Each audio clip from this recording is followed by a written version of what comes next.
Welcome to SGS Live Presents Tech Talks, a series of 15-minute technical talks that provide you with the latest insights, news, and technology to support you in your projects. I'm Julia Roth, the Air Services Portfolio Lead for North America, and today, Chris Schepcoff will be presenting on Fenceline Monitoring. Thanks, Julia. I'm Chris Schepcoff. I'm a business development manager and subject matter expert for SGS. And today we would like to present our tech talks on Fenceline Monitoring. So first we want to understand what drives Fenceline and perimeter monitoring. And basically it is federal and state regulations and community awareness. EPA 325 started the Fenceline monitoring program here in the United States, and the initial intent was to regulate oil refineries for benzene concentrations at the fence line. This program has spawned additional regulations and consent decrees and community association involvement. Some examples are the Colorado State Regulation SB 181, the Fenceline and Community Air Monitoring Proposed Regulation 1180 in California. There are multiple federal and state consent decrees that have been issued for petroleum refineries and petrochemical facilities. And then as awareness grows, community associations are also finding the need to monitor emissions. So who needs our solutions? Well, right now there are over 180 refineries in the United States, and approximately 140 are required to monitor for benzene at their fence line. Petrochemical facilities are also being asked to monitor benzene and other additional contaminants at their fence line. Mining and construction sites are being asked to monitor for particulate matter, and shale and gas production fracking facilities are also required to monitor for benzene near neighborhoods and population centers. So we support the Fenceline and perimeter monitoring investigations by using several different technologies and solutions. They can be used independently of each other or in conjunction. The first step is to know the means by which we analyze the contaminants. The four technologies that SGS employs are SUMA canisters and flow controllers, and that is typically for volatile analysis by TO15. We also use a thermal desorption tube for EPA 325. This is a thermal desorption or TD tube that is packed with activated carbon and uses a diffusion cap to diffuse the contaminant onto a charcoal media. The Smartsense continuous monitor is real-time monitoring, cloud-based technology that allows data to be uploaded every minute from the area of which you're monitoring. And the AirShark is a patented licensed technology that SGS uses to point out emission sources. It's a passive directional sampling system. As I said, these devices can be used in conjunction or separate from each other. In this picture on the left-hand side, there is a PVC shelter with a TD tube inside of it. In the foreground is a Smartsense device with a wind speed and wind direction indicator, as well as a PID VOC sensor. And in the background is an AirShark, and that is our passive directional sampler. So to start out with the TD tubes, thermal desorption tubes, as I said, they do not use any electricity or pumps. They're passive collection. They're typically deployed for 14 days and they're used for the collection of volatiles and semi-volatiles. Primarily, benzene is being monitored, but the tubes can be analyzed for the BTEX analytes as well as 1,3-butadiene, and more compounds are being added to the capabilities of these powerful and reusable devices. These are very cost-effective, very dependable sampling tools, and they're reusable. So once you have a detection above a guidance limit for EPA 325, this kicks in corrective actions that need to be taken. So to reduce your emission sources, you need to identify the emission source. Although TD tubes and Summa canisters are very good for explaining the concentrations quantitatively, there is a need to find the direction of the emission source. And the AirShark is a very valuable tool to help identify the emission source. It is passive, it is intrinsically safe, it's easy to operate, and it's a continuous sampler. The AirShark was created by a partnership between Lancaster University in the United Kingdom, as well as the Environment Agency, which is the equivalent of the US EPA. And they wanted to design a system to track down polluters from fugitive air emissions. Hence the creation of the AirShark.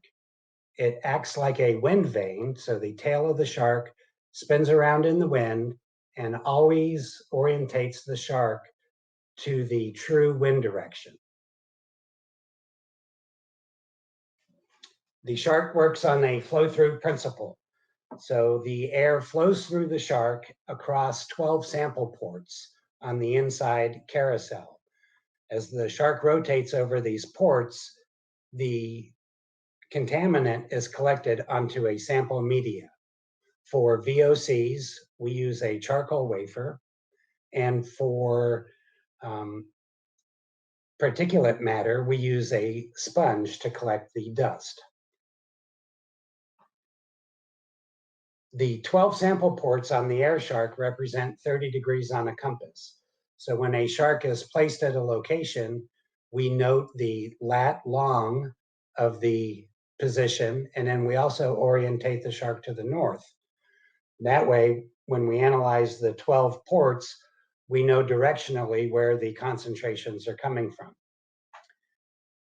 Every 2 weeks or after the sample period, the sample media is collected and sent to the laboratory for analysis.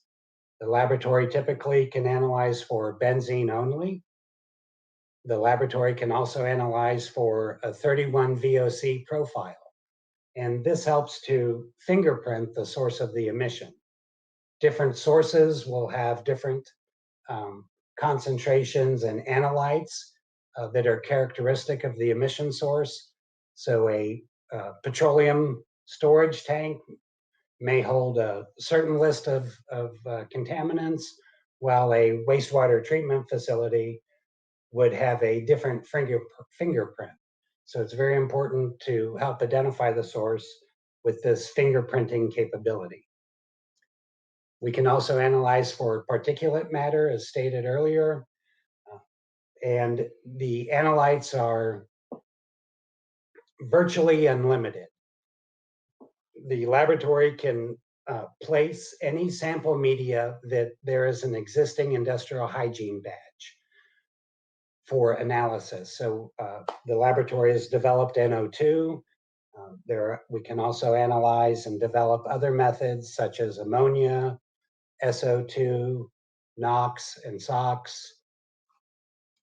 Understanding the data usability is key to selecting the appropriate solution.